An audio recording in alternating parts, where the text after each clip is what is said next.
aiwapo nemukadzi aigara Jopa, zita rake Dhokasi rimwe ndiTabhita. Aiwa ane rudo, aiwa ane tsitsi nerera, waipa kudya nokudzishongedza nerera, waipa kudya nokudzishongedza. Rimwe zuva akafa shure kwekurwara, shirikadzi dzeJopa dzakachema kwazvo.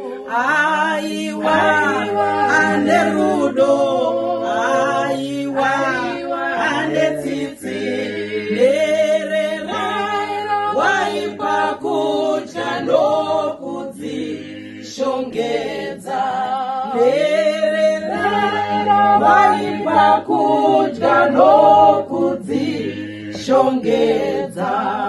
Iwe neni tine basa rekupa vanoshaya, mabasa akadai anofadza tenzi.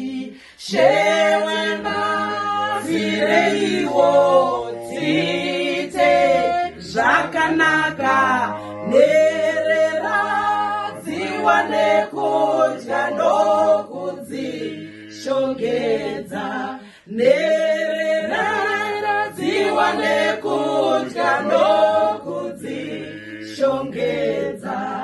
Iwe neni tine basa rekupa vanoshaya, mabasa akadai anofadza tenzi.